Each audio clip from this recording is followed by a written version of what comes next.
Total eFootball, a unique offensive setup. Let's check it out.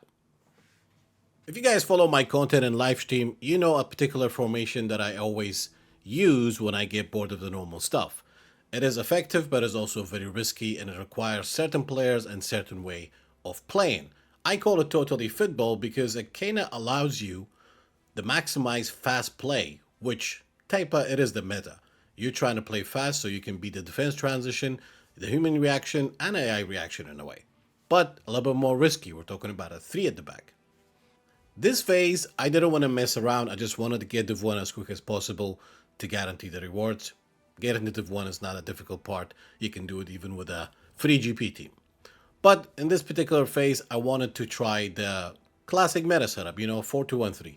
And I'll show you what I'm talking about before we talk into the total eFootball setup. For those of you guys who are new or want to know what is effective right now, I don't think the meta has ever changed in years. I call this one the legacy meta purely because it's nobody's trademark really. 4-2-1-3, no fullbacks, a main DMF, and a whole player and a box-to-box or orchestrated 3 narrow strikers. Obviously, you can do that even with a free team or an epic team with individual players, with individual player status and skills. These are the basic stuff. I got videos covering all that. Whether it's shaped like this or like this still stays the meta in my opinion. Long ball counter or quick counter is personal preference. The second effective one is pretty much the 4-3-3 diamond, something along these lines. Again, no fullbacks. And the third one, 4-2-2. I like the fact 4-2-2 has been effective. Whether you have double AMF or one AMF, one side mid, or even pumping to 4-4 as well, in a way. Or a lot of people like to push the middle guy to the front, something like this, of course. That's personal preference.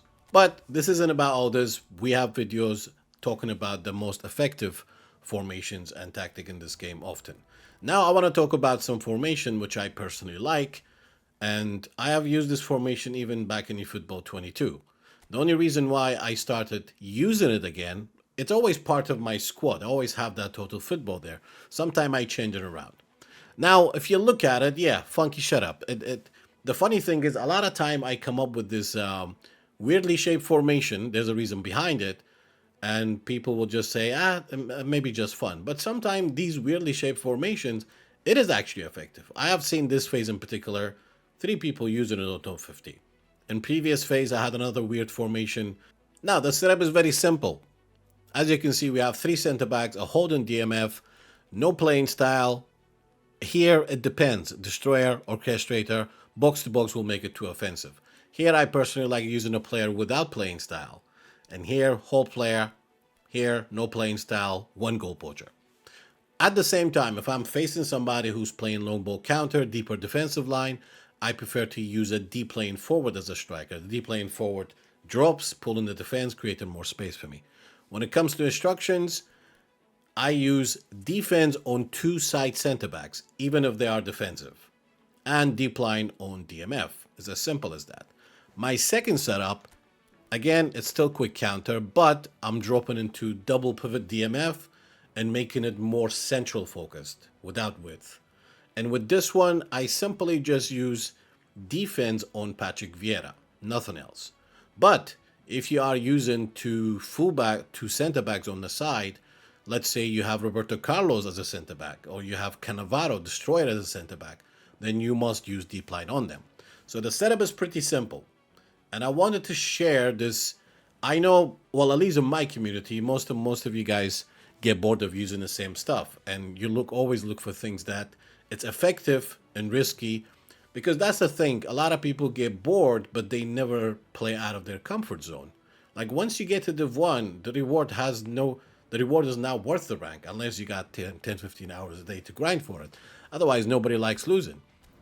So for me, a variation of 3 at the back, it's always something I'm excited for to try it because I don't get bored of it easily. Now, of course, you can go with a safe 3 at the back, which I call it anti-meta in a way. Usually I would have 2 fullbacks on the flank with deep line on them. But I've noticed these players always join attack way too more often than my strikers, so I went with more offensive players. But that's a different setup. And of course, the cluster, I made a video about that as well previously.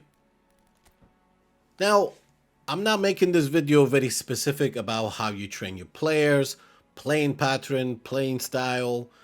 This is not an in-depth video particularly about the setup, because I want to know your reaction. If you like it, if we get a bunch of likes, and if you guys interested, comment down below. Then in the next video, I will get into depth details.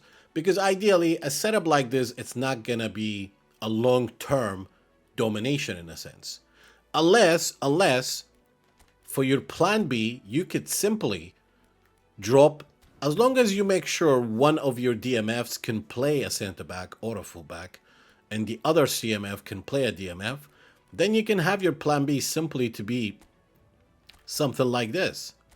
You could easily just go a simple formation, whether it's a diamond or 4-3-3, however you want to shape it.